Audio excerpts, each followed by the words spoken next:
Atuh aya kepentingannya jadi wayahna we lamun ku akang ditinggalkeun di dieu nya. Sonona mah sono akang teh malah lian ti eta teh betah aya di dieu teh komo si Anteng mah betah pisan. Heuda pugu dibaturan ku anu geulis atuh. Nyalain kitu Teng. Wah, mosok ngitung-ngitung Kang Awing mah euy. Ngerang-ngerang uing hari tahun tengah tu uing ngerang-ngerang murnan Kang Awing-awing majarkeun nginyak weh. Madahal mah memang uing ngayang lilang aya di dieu. Nu matak kitu teh Nyai. Teu kudu era Teng ari heueuh mah bener. Kumaha Nyai? Nyadah Kang masih kene erek neangan anak jeung pamajikan atuh. Untari katingali bangun anu seunggah rek ditinggalkeun ku si Rawing teh. Pang-pang nama hayang ngawanohkeun heula nu jadi indung anu kakara pulih deui panceg ingetanana tutas sababaraha poe saolah-olah henteu panceg kasadaranana. Padahal mah engke we atuh Kang Rawing, tos jelas pun biang damang Kang Rawing nembe mulih barisakan tenan ku abdi hoyong di ieu di naon teh dipenakeun sareng pun biang nu tangtos bingaheun pangeutan margi ku pitulungna Kang Rawing pun biang katingali ku abdi tos bade eungkeut-eungkeut deui pulih kakuatanana sareng kasadaranana Kang. Cek akang oge lamun cek akang eueuh kapentingan nu sejen mah teu neon-neon. Maya akang oge betah lamun terus salilana aya di dieu. Ngan akang boga anak jeung pamajikeun. Da piraku ari akang kudu ngakukeun bujalan bujangan mah. Bener teu? Suka mana wae Kang Rawing mah sasahuran teh. Atunya upami teu tiasa dicandet mah abdi teu tiasa naon-naon Kang. Mung abdi bingung kedah kumaha mulang tarima ka salira Kang Rawing. Kade ieu. Akang sakali deui nitip sarta amaneut Nyai. Pulihna deui indung Nyai cageurna di indung Nyai lain ku akang. Akang mengenca ukur syariatnya wungkul pugu hakikatnya manyata nu maha kawasa. Inget akang ngan ukur jalan pugu nu nyageurkeun nama nyata-nyata pangersan nu maha kawasa kapanan anu nyageurkeun nama. Untari jeung si Banteng Wulung silih teuteuk. Teu lila harita terus Untari nyarita deui. Kang Banteng we atuh di dieu. Abdi bet kareueung margi teu aya nu ngarencangan sok inggis ka dieu deui we abdi makan subala sareng Sujali teh Kang. Tah. Eta kumaha geuningan kitu tah Teng cenah. Cik kumaha geus ditawaran kitu tah Teng tah. Kumaha lamun geus ditawaran kitu tah Teng? Erek di dieu. Nyai memungah-mungah kandangakeun akang mangnya bener ngeta teh Nyai nangen teu sieun itu ku ngakang. Abdi teu sieun ku Kang Banteng. Margi ayeuna mah tos terang jelas Kang Banteng teh bageur pisan geuningan.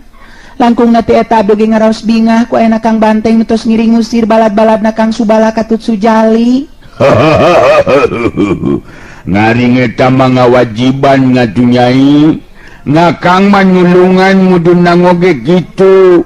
Numunukonnya mah ngaring ngakang mah ngitung-ngitung amal eta mah. Aduh, eta si Ateng nih ngabrak-bak. Mohon sanggap adu getos we di dieu Kang Banteng mah. Nanging direncangan ku Kang Rawing supados abdi naregreg. Cek Untari bari imut ngagelenyu. Ngatung hari kitu mah nyarua bejeng nyandet deui Kang Awing-awing. Nyugan teh bener ngakang ngarek mudu di dieu nyorangan. Si Rawing nyerenge seuri neuteub antep ka Untari. manehna oge bisa ngarasakeun geteran hatena Untari. Sanajannya Sirawing teges balaka terus terang boga anak pamajikan, tapi duka teuing kunaon dirina bet ngarasa simpati ka pribadina Sirawing. Ari akang manganuhunkeun kana sikap jeung carita Nyai. Hiji tanda Nyai teh nganggap dulur ka akang. Da sok sanajan akang oge saruan teu nganggap batur ka Nyai teh. Naon sababna? Sabab cek akang oge urang teh dulur. Buktina indung bapak urang sarua ambewe jeung lalaki, jadi ti huleuweutna mah Ibu Hawa Rama Adam. Mun nanging tetep we geuningan jalmi teh aya nu miharep ayana naon teh mumusuhan nya Kang Rawing. Buktasna saperti anu karanapan ku abdi anu sok padahal abdi makapan teu nganggap musuh ka anu sanes teh sapertos ka Kang Subala tanapi Kang Sujali. Bandingannya mah memang gitu. Aduh meteng. Ya mah ya kana meteng jeung meteng deui. Nya Nyai memang kadangkala di lebah dinyana mah teu aneh kitang sabab setiap aya anu resep jalma mah tangtu aya nu wah. Satiap loba nu deudeuh tangtu aya nu geuleuh. Pogo kitu kang ngaranan hirup. Bener teu? Nya lain kitu teng. Nya bener gitu Kang Awing-awing. Ngan ngomat-ngomat ngamun ngengkeng ngingit ngulah meren nimbelnya gelar rupa Nyai. Moko nama janajan nyakang ngosok lapar di jalan ngulah makelan dimbel. Nah teh sawios atuh Kang Banteng, da kalarasan abdi oge tos mungkus timbal tadi teh tibatan ke kedah liren di warung, mending keneh anak timbal ti dieu Kang Banteng. Wah, ngontong ngaliwuh-liwuh. Ngentong ngera ngatu Nyai make mudung imbelnya gala rupa, napi ngaligeus dijieun mah ngeunteu neon-neon getang. Nah, itu masih anteng-anteng, make jeung sok pura-pura segala rupa. Langsung me omon-omon Nyai, akang bisi leureuh di jalan jeung di warung kudu bayar. Cik akang minta timbel kitu ngarah haratis. Benih era. Kang Awing-awing mang itu bae euy. Nguing mah jadi sok beuki ngera nyaho we, ngana ngeusingat teh batur teh Kang Awing-awing mah euy. Untari mesem. Bet geus kabayang upama teh mah Sirawing jeung si Banteng Bulung indit tada teuing meureunnan ti iseunana, malah kawilang leungiteun pikeun Untari mah. Nah, becelah ka ngobrol ning teh teng. Aduh. Hayu wayahna Nyai, akang lain teh sono nya ye. Hayu teng. Ngayu Kang Awing-awing ngayu. Moal ngayan neon-neon deui Nyai. Sing percaya Kang Akang. Ari Untari katingali paromanana bangun anu ngemuka sedih. Harita terus nganterkeun Sirawing jeung si Banteng Wulung nepikeun kaburuan imah. Tapi tacan oge ngalengkah lempang jauh Untari katingali paromanana jadi sepapias teh getihan. Sirawing jeung Banteng Wulung nu masih keneh nying hareup ka Untari jadi kaget ningali parobahan beungeut Untari. Malah Untari terus nyarita.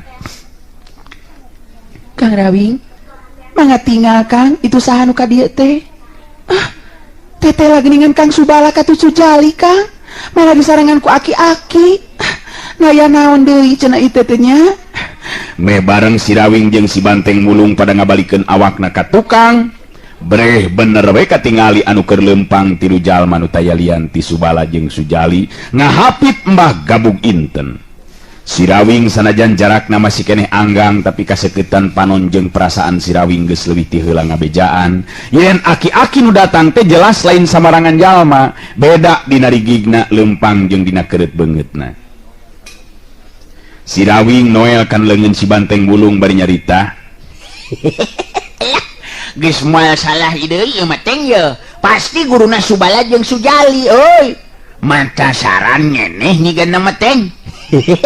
Ngapaksa we akang moal kabalik ieu mah Nyai ye.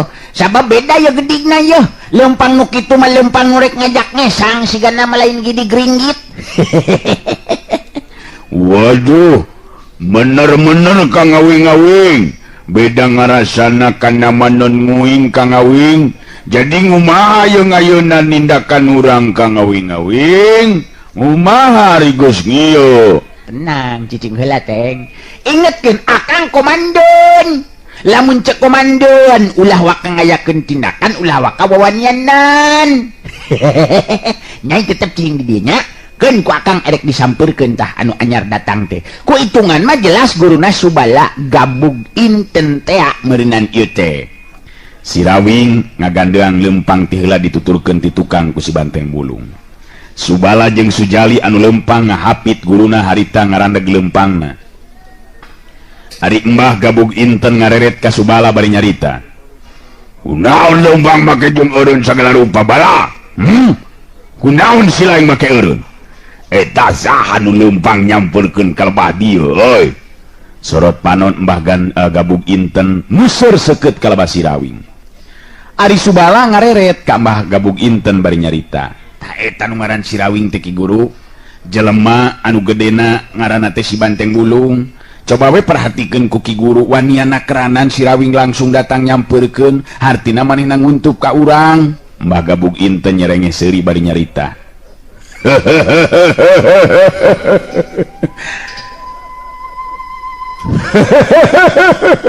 jadi eta nu ngaran si Rawing teh nya Aing jadi beki penasaran tetela memang bener beda dina lempang jeung sorot panonna oge.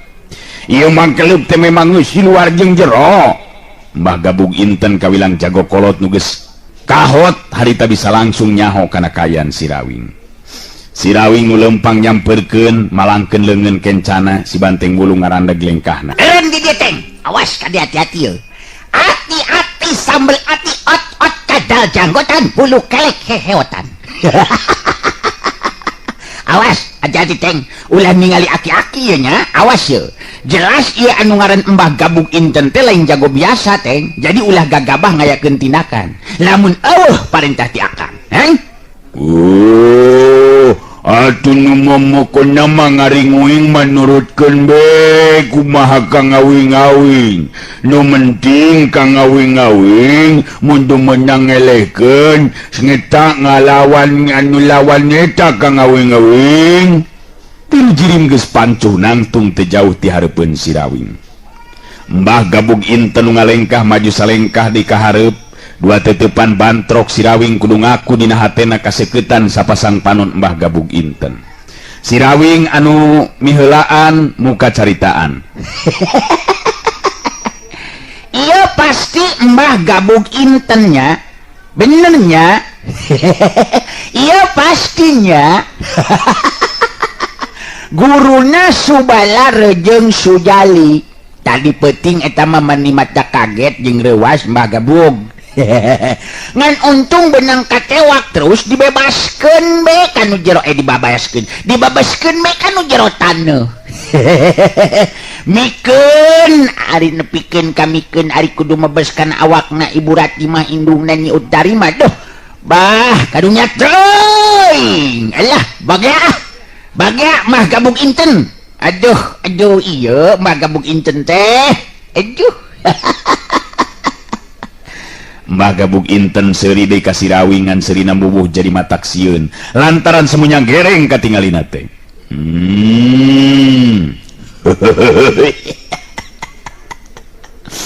Jadi si lain nu ngelehkeun murid dewek teh. Syukur dewek memang pada saran Rawing. Sabab tadi penting pagawean dewek aya nu ngahalangan ngan si lain kudu ngarti jeung nyaho Rawing. Dewek ulah disasarwakeun jeung dua murid dewek. Bari naogen saan urek nyanyaruakeun Mbah Gabug jeung nu sejen. Sabab moal samata-mata panon, moal samata-mata disebut Mbah lamun teu jadi bongkotna jago. Ngan hanjakalna teh salah ngalalapkeun ilmu Mbah Gabug. Sabab boga ilmu dipake pikeun nandasa jeung ngawisaya jalma dengan anu tetua teh dosa eta ngukuring teu panuju. Mondong loba ngatur deuleu si Rawing. Ulah bolongin jelema harkat pantar si lain deuleu dalah sanajan dewa paribasana dewek bae make kudu serab ngarti. Ari kangaranan serab malah ningali jelema mah gambug tapi nenjo panon poe ka kareta serab bisi teu percaya sok pelong kayaknya panon poe wanci tengah poe ereng-erengan pasti peureum lantaran serab ari ningali kuring mah lain serab tapi resep bener teu pek pelong panon poe kayaknya hayang serab mah. Mbah Gabug mundelik panona panon bet kakara merenan harita tepung jeung jalma seperti Sirawing. Kakara harita merenan eueuh tanda-tanda anu sieun ku dirina. Padahal ngaran Mbah Gabug inten kungsi mapaesan lambaran alam kajawaraan tur dipikasera belantaran tahapan aji pangartina. Si laing ulah ngerasa gede hati atawa sombong sampai dageus mampu ngelehkeun dua murid dewek Rawing. Ilmu murid dewek memangan ukur satai kukuan ilmu dewek ngerti nu matak poe ieu ilaing kudu tungkul kana lemah tanggah kasadapan sama poe ieu mangrupa poe panungtungan ceuk si dodo ceuk si enut memangna nu nangtukeun umur pikeun hirup pi pawenangan teh Mbah Gebug inten mah kuring geus usul lamun bisa masa tungtung aya kajahatan ulah waka dicabut umur kahati Mbah Gabug inten beki muntab amarahna di dia memang kaunggulan Sirawing. Mbah Gabug inten beki muntab amarahna di dia memang kaunggulan Sirawing sabab setiap adu carita jeung anu jadi lawan pihak lawan moal aya nu mampu pikeun adu carita. Tematak aneh lamun Mbah Gabug inten jadi beki nafsu ka Sirawing. Jadah sia teu ningali kana leuhurna langit jerona lautan si lain lawih dewek leuwih hade eureun jadi jelema sia deuleu eueuh ti ditu na dewek make kudu eleh ku budak kamari sore sia. Mbah Gabug inten bangun anu yakin pisan dirina baris mampu ngalajiwana lawan. Ari Sirawing teu ieu ngarasa seber hate ningali kagalakan Mbah Gabug inten sedangkeun si Banteng Mulung ningali kayan sarupa kitu harita jadi kahudang amarahna langsung geus rek maju ka hareup geus dihalangan ku leungeun Sirawing. Cicing rek mana ceng ingetkeun akang dina waktu ayeuna henteu ngidinan anteng pikeun jeung hareupan ieu jelema kolot teu meunang temenang cicing lenan miraku nguing make kudu ngeleh ku ngaki-ngaki ka ngawing-ngawing jadi manasaran jeung ngate jeung mujung ngeleh ngatawasieun ku ieu jalma nganu ngaran Gabug nginten ka ngawing-ngawing wayahna teng pokoknya mah akang teu mikeun lamun anteng nepikeun ka kudu cilaka ku yaki-yaki kolot anu matak wayahna we ayeuna mah lalajo teng inget akang kobandeun leuwih nyaho jeung leuwih ngarti teng nya kitu teh neon-neon ngarti nguing oge nurut be ka ngawing-ngawing morosa tadina mah ku nguing bakal dimanting ka ngawing-ngawing. Tenang teng tenang gampang ngabantingkeun heula antepkeun akang ayeuna mah bere kasempetan cicing ningali Sirawing kalah ka ngobrol jeung si Banteng Mulung malah bangun anu keur marebutkeun dirina atuh puguh mah Gabug inten lain dikieuna nafsuna. Haram jadah sia si lain bener-bener teu ngajenan ka dewek Rawing ngajentul aing lain tunggul ngabedga lain arca sia nganggap naon ka dewek dina waktu ayeuna ha urang ijen jeung aing geuleuh sia Rawing saksina wujud jeung langit aing leuwih hade eureun jadi jelema dina poe ieu lamun memang teu bisa ngalah jiwa maneh ayo udah tatan-tatan pikeun ngaleang jiwa ku leungeun aing geuleuh sia. Mbah Gabug inten langsung harita ngabangun pasangan dina tetepan anu beki garang jeung galak. Tapi Sirawing memang geus bisa ngajudi yen anu jadi lawan dina waktu ayeuna henteu bisa dianggap enteng. Si Banteng Mulung oge surti kana kaayaan dirina patuh kana parentah Sirawing katingali si Banteng Mulung mundur nyingkir ka gigir. Subala jeung Sujali oge nyingkir mundur ka tukang. Dua jirim harita pada pancuh adu hareupan. Mbah Gabug inten ngawangun pasangan anu kabilang aneh sabab sapasang leungeun diacungkeun ka luhur dua suku dijengkekeun geus kitu awak ngaluncat ka luhur terus ngajuralit sababaraha jumpalik curalit geus napak kana lemah dua suku mah gabung inten putbet ngarakan anggota badana atawa badan lawan pugu we kawilang ilmu silat anu ngutamakeun kana tajongan.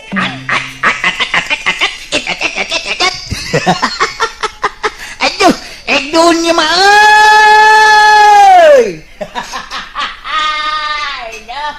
hayog lah, hayog kayaknya hayog.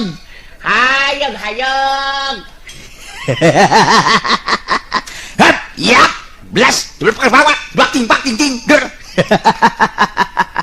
Ayo, lah, ngasana teh, ulah kabina-bina ting nyatanya.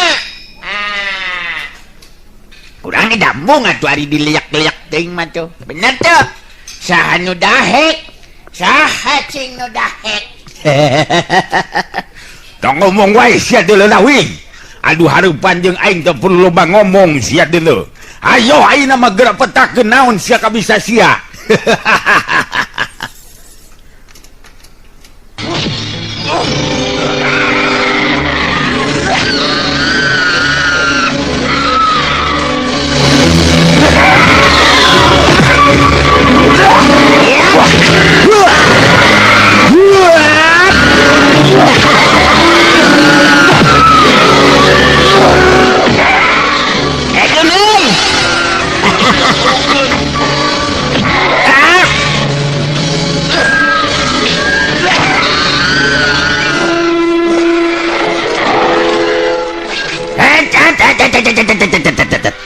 Suku Mbah Gabug Inten menibut bet. Aduh, nyaan ilmu silatnya hebat ya Mbah Gabug. Sukuna menimotah gitu, cedekan cicing. Aduh, ya maya benar-benar edun. Aduh, sukuna menimotah gitu cedekan cicingnya. Alah, bebe kuring kabenangan. Leh, kuring dia kata juang. Ayo, tajong dikanya. Aduh. Ayo dek-deknya Aduh, disangkanan naon we meureunnan kuring teh nya combro. Yap, bos. Lap lay. Ayo.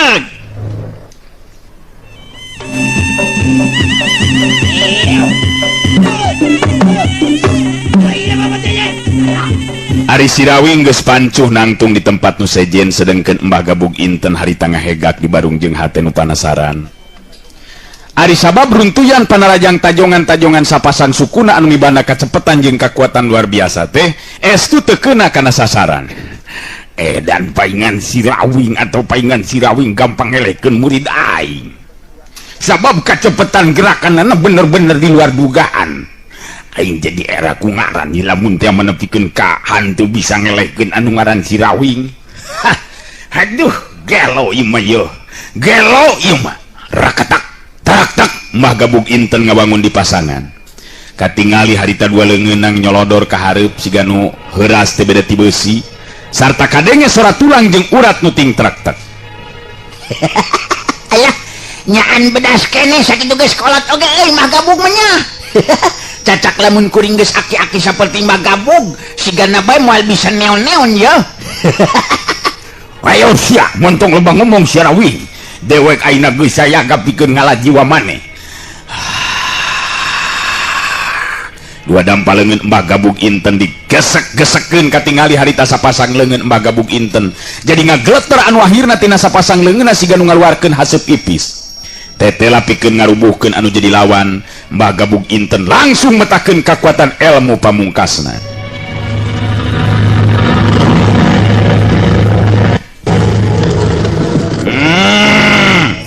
Rawing rasakeun sia.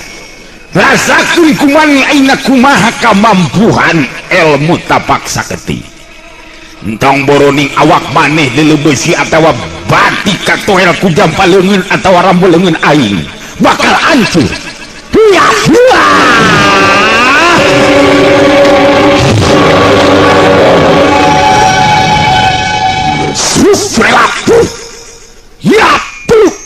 Mbah Gabug Inten Rajang lebih rosa jeung lebih hebat batan tadi. Lain bae tajongan-tajongan anak anu memang ngabahayakeun pikeun si Rawing. Tapi ayeuna masa pasang leungeun Mbah Gabug Inten muhuh nebarkeun hawa panas anu estu lain ngan ukur hawa panas wungkul, tapi eta kakuatan hawa panas teh narekab mangaruhan kana sakujur badan lawan.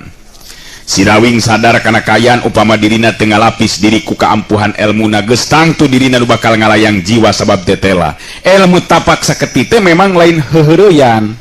Jirim si Rawing jojorelatan harita di antara hujan panarajang lawan anu bangun henteu mere omber atawa senghapan ka dirina. Dina tata gerak jurus pansrasa sarining bayu, tina bagian ilmu pancatunggalna si Rawing mampu ngimbangan panarajang lawan.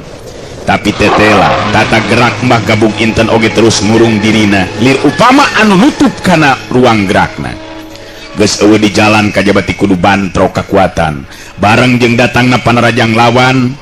Si Rawing mapag datangna kakuatan leungeun lawan ku sapasang leungeun anu geusan hideung. Dua das kedua das bangkil cengkang hiat.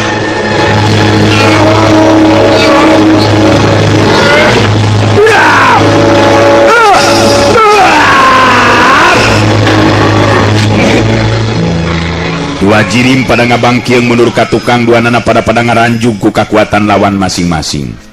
Si Rawing jeung Mbah Gabug Inten silih teuteup Mbah Gabug Inten bener-bener beki kaget ku kakuatan si Rawing, malah nyarita dina jero hatena. Aing moal percaya lamun aya jalma ngorakene seperti si Rawing boga kakuatan kieu. Lamun teu ngabandungan jeung nying harupan langsung, bet asana teh pamohalan. Kakuatan ilmu tapak saketi esti siga taya pangaruh naon-naon dan ieu mangkeluk teh. Eueuh, waktosna geuningan parantos teh nyekapan atuh cag urang cekapkeun dugi ka dewe heula atuh acara dongeng Kiwari neraskeun cariyos Si Rawing Kiwari garapan Wakepoh Kiwari. Hatur nuhun permios.